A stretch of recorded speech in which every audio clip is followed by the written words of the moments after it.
Vamos a empezar con la unidad 4, gestión y solución de quejas y reclamaciones, procesos de mediación y arbitraje.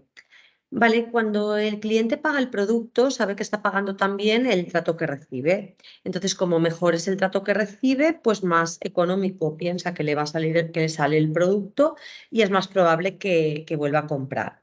El cliente suele comparar lo que recibe con lo que esperaba y cuanto más recibe, más satisfacción adquiere o al contrario.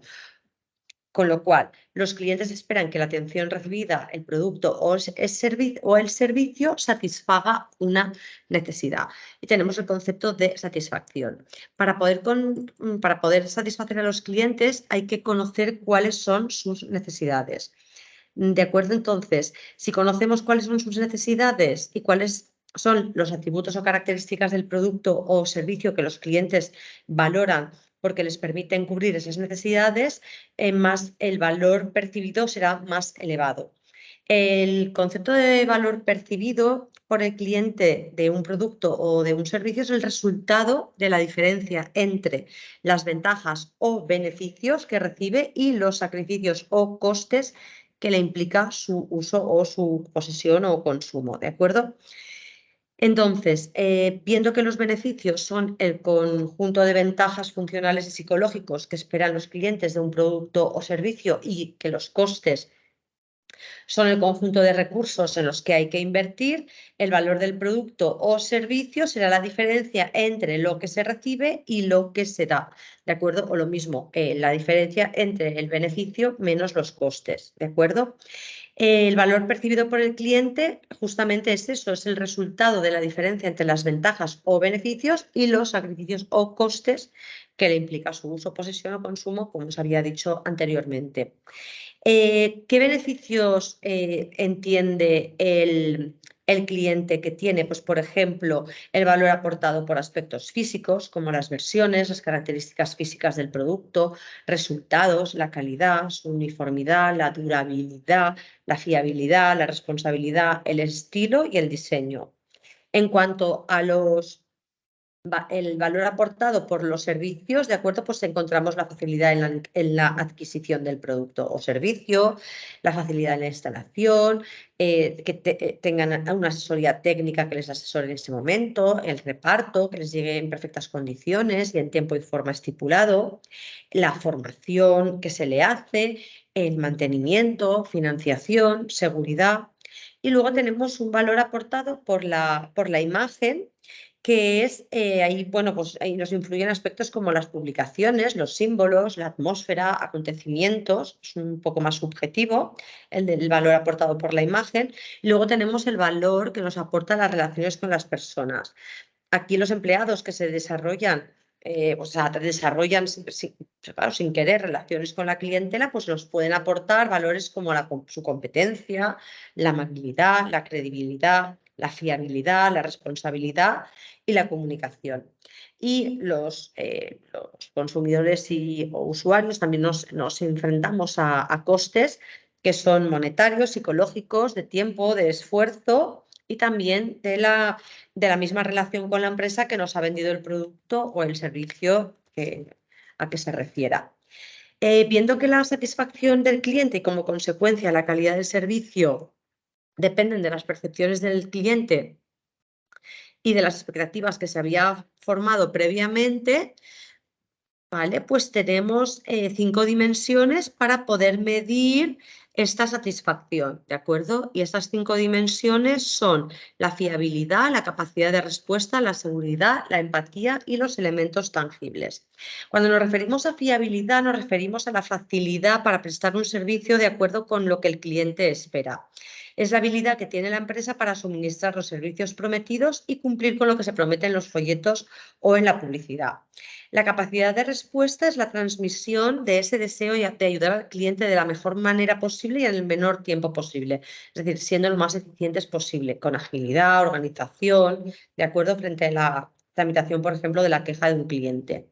En cuanto a seguridad, es el sentimiento que tienen los clientes cuando perciben que se encuentran en buenas manos. El cliente se ha de sentir seguro de que el empleado que lo atiende ha entendido perfectamente sus pretensiones. Luego tenemos la empatía, que es el deseo de entender las necesidades del cliente. La atención al cliente debe ser personalizada para que se sienta comprendido e importante. Y por último, los elementos tangibles, que son los elementos físicos que intervienen en el servicio, como por ejemplo la apariencia de los empleados, las instalaciones, los medios de comunicación, los formularios, los folletos, las cartas, etcétera.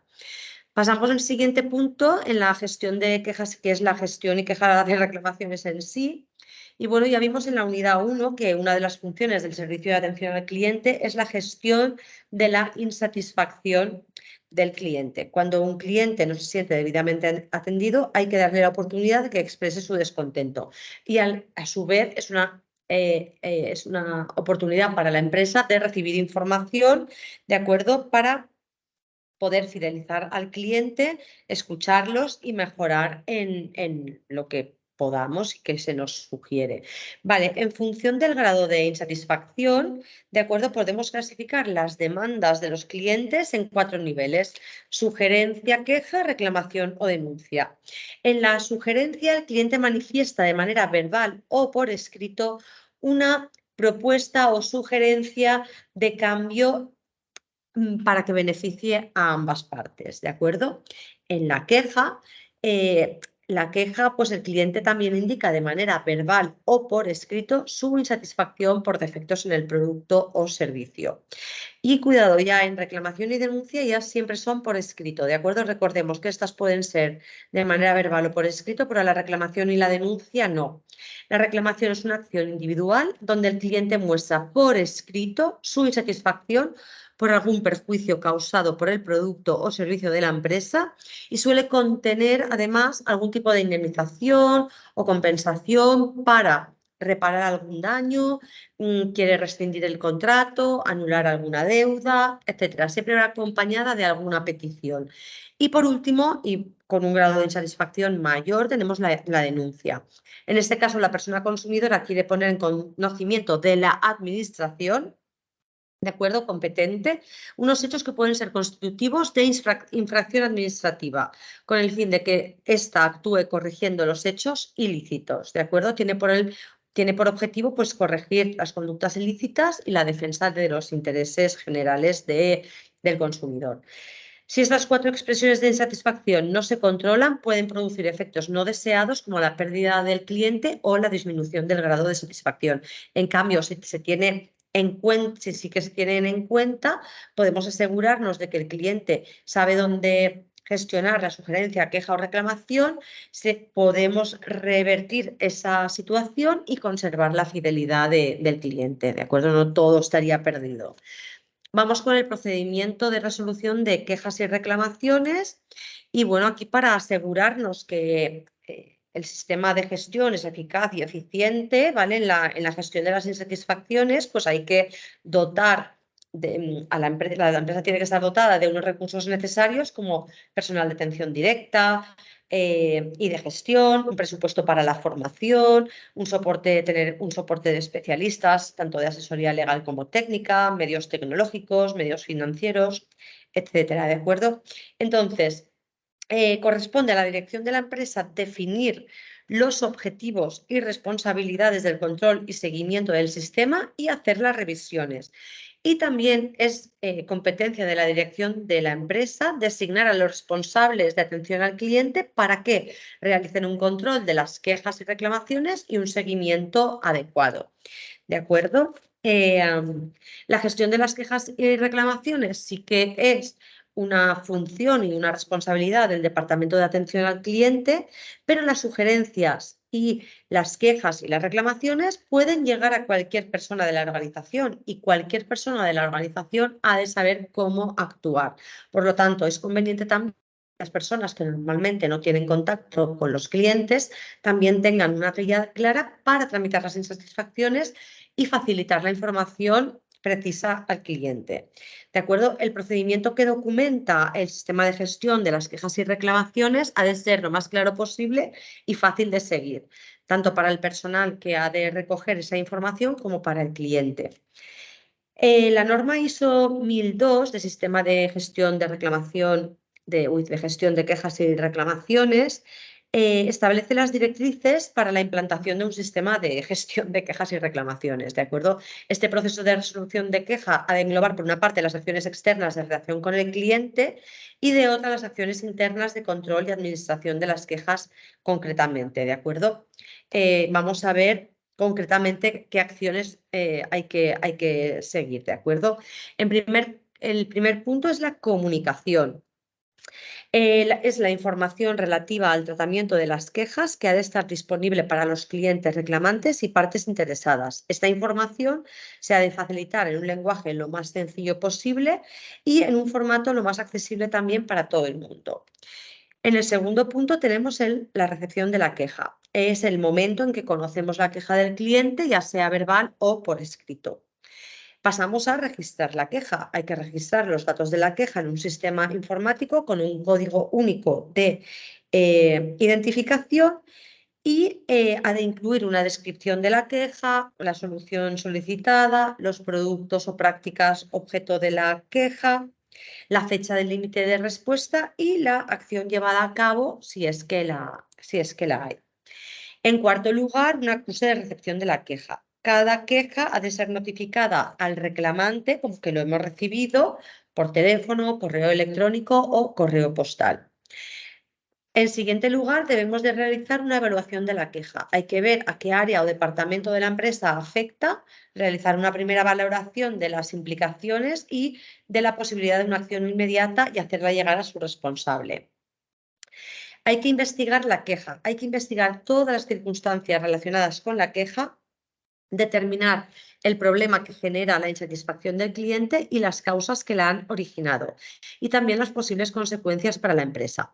Hay que realizar un seguimiento de la queja a lo largo de todo el procedimiento. Hay que actualizar su estado para que el reclamante en cualquier momento pueda conocer en qué momento se encuentra su tramitación.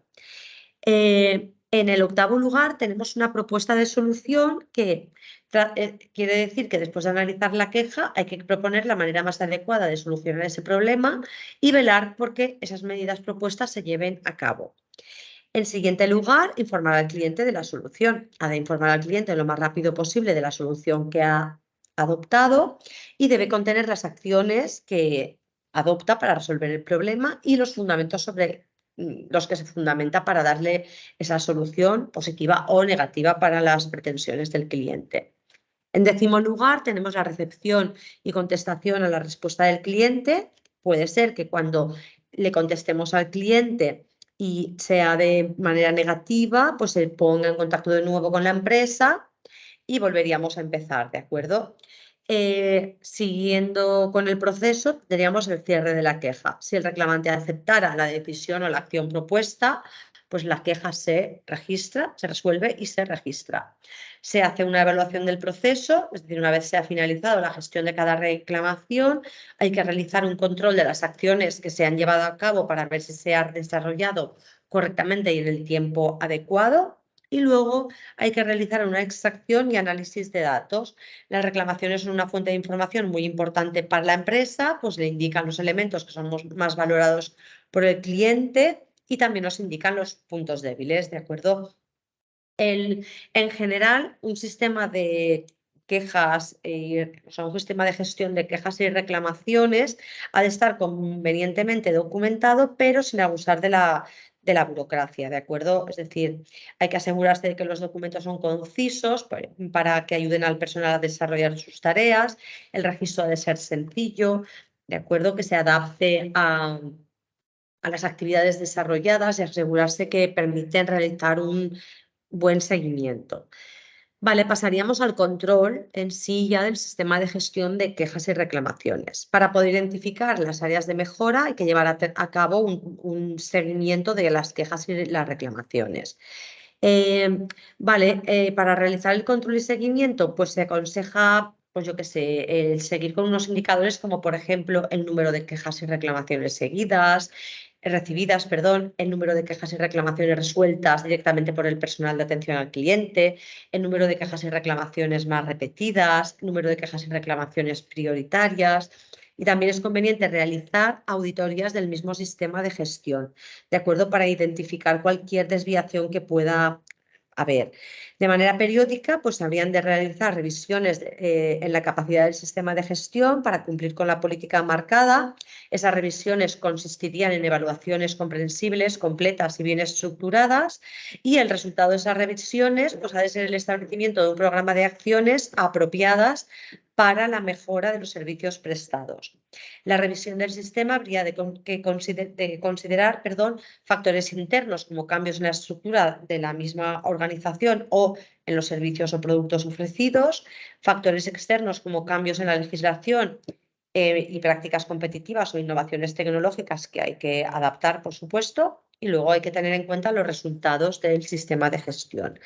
En el siguiente punto veríamos la intervención de la Administración en materia de consumo y ¿vale? Os he puesto algún enlace en los apuntes, ¿vale? A las páginas web de Consellería.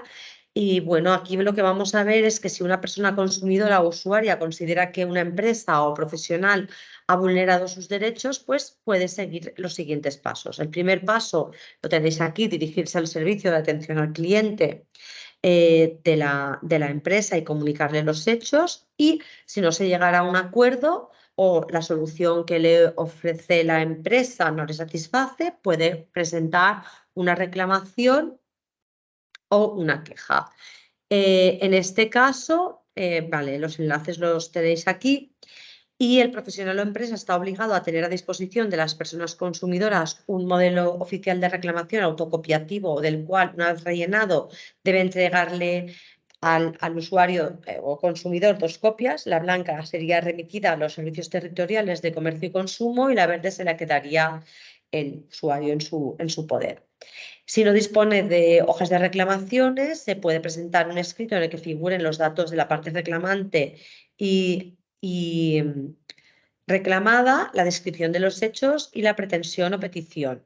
A la reclamación deberán unirse todas aquellas pruebas o documentos que puedan contribuir a aclarar los hechos, una factura, un ticket, un contrato, un presupuesto, etc.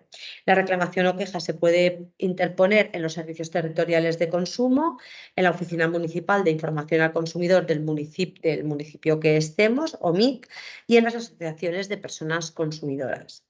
Existe también la posibilidad de realizar este trámite de manera telemática y, por ejemplo, si un residente en España quisiera reclamar contra una empresa europea que no tuviera sede social en España, debería dirigirse al Centro Europeo del Consumidor y que en compras realizadas en España y hechas íntegramente por medios electrónicos se puede realizar también ante la Asociación Confianza Online. Si se quiere reclamar, por ejemplo, contra una empresa del sector financiero, banca, valores, seguros, deberá presentar la reclamación ante el defensor del cliente o el servicio de atención al cliente y si no recibe contestación se puede dirigir al Banco de España, a la Comisión Nacional del Mercado de Valores o a la Dirección General de Seguros y Fondos de Pensiones, ¿de acuerdo? Aquí tenemos listados de la OMIC, ¿vale? Os he adjuntado listados de la OMIC en la Comunidad Valenciana, lo tenéis en los apuntes. Y la reclamación también se puede hacer por correo o también de manera presencial. ¿De acuerdo? Las asociaciones de consumidores tienen como finalidad la defensa de los intereses de consumidores y usuarios, como vimos ya en el tema anterior, incluyen información y educación, representan a los asociados y defienden sus intereses y también en general al conjunto de consumidores. Con lo cual, si tenemos un problema con una empresa, el consumidor se puede dirigir a una asociación de consumidores para que nos tramite la reclamación y, bueno, si la tramitación da un resultado negativo, pues se puede acudir, como ahora desarrollaremos más adelante, a la Junta Arbitral de Consumo, presentar una demanda judicial, etcétera, o solicitar una mediación, ¿de acuerdo? Pasaríamos a las quejas y reclamaciones presenciales, ¿de acuerdo? Por ejemplo, cuando un cliente reclama, su predisposición respecto a la empresa pues no es neutra, ¿de acuerdo? El empleado o empleada que acoge a ese cliente ha de emplear un tono positivo para ayudarle a expresar lo que el consumidor quiere y hay que saber tranquilizarlo porque si es presencial, pues normalmente está alterado y enfadado, ¿de acuerdo? Con lo cual la comunicación verbal tiene que ser, la comunicación verbal tiene que ser interactiva, ¿de acuerdo? Intentar comprender al cliente y explicarle en su caso la solución a su reclamación, si se puede en este momento. Cuando el cliente ya ha manifestado su queja, hay que agradecerle en todo momento nos lo haya comunicado y mostrar que entendemos cómo se siente. ¿De acuerdo? En ese momento es bueno resumir todos los hechos para ver que lo hemos entendido perfectamente y preguntarle sobre aquellos aspectos que no nos han quedado suficientemente claros, ¿de acuerdo? Es muy importante conocer exactamente su insatisfacción, el motivo de su insatisfacción. Es posible que los clientes no tengan siempre la razón, pero sí tienen derecho a quejarse. Y si lo hacen, pues siempre es por algún motivo que se ha de intentar comprender y respetar. Cuando ya estamos seguros de que hemos comprendido el mensaje del cliente, es el momento de dar una respuesta. Siempre se ha de procurar dar respuestas positivas, manifestar la voluntad de ayudar, centrarnos en lo que podemos hacer y en lo que no podemos hacer y bueno, tendríamos que utilizar términos positivos como beneficio, solución, ahorro y evitar términos como imposible, problema, difícil, etcétera. Si el error ha sido por parte de la empresa, pues no se han de dar excusas, ni culpar a nadie, ni buscar culpables, ¿de acuerdo? Hay que pedir disculpas, asumir la responsabilidad y proponer una solución, ¿de acuerdo? Cuando nos encontramos con clientes muy enfadados o agresivos, tenemos que tener en cuenta además pues, que debemos dejarle expresar las quejas sin contradecir ni interrumpir, debemos escuchar activamente y de manera asertiva, mantener la mirada y asentir, debemos aprovechar el momento en que el interlocutor realiza una pausa para resumir lo que ha dicho utilizando sus propias palabras, preguntarle el nombre, averiguar más cosas del problema, mantener un tono paciente, respetuoso y calmado, no decirle nunca al cliente que está equivocado, utilizar la empatía, ponernos en su lugar, demostrar que entendemos su enfado, tranquilizarlo, utilizar el banco de niebla, ¿de acuerdo? Intentar mostrar que estamos partidarios de llegar a un acuerdo parcial, tranquilizarlo, proponer una solución interesante para ambas partes. Si no lo acepta, pues utilizar la técnica del disco rayado, repetir el mensaje sin variar ni ceder, no negociar con el cliente ni aceptar peticiones excesivas y no responder nunca a los ataques personales. Y en todo momento, pues realizar el seguimiento de lo que se haya acordado, ya que es la manera de estar seguros de que se ha resuelto el problema. Recordemos que una reclamación o queja bien atendida transmite una sensación favorable que beneficia la imagen de la empresa y el servicio de atención al cliente ha de tener esa capacidad para valorar la reacción de cada cliente y actuar de la manera más adecuada, ¿de acuerdo? Vale, vamos a dejarlo aquí y continuaremos con las técnicas de reclamación. Bueno, perdón, antes de cerrar este apartado, lo que sí que os quería comentar es que también hay quejas y reclamaciones que son por escrito. Estas, cuidado, porque ya no responden a un enfado momentáneo, con lo cual que el cliente aquí se ha tomado su tiempo para escribir y hacerle llegar el escrito a la empresa y la persona que lo recibe ha de dar la solución al escrito o queja respetando determinadas pautas. Estas quejas y reclamaciones suelen estar más argumentadas y contienen más detalles que nos ayudarán a resolver mejor el problema y bueno, lo voy a dejar aquí.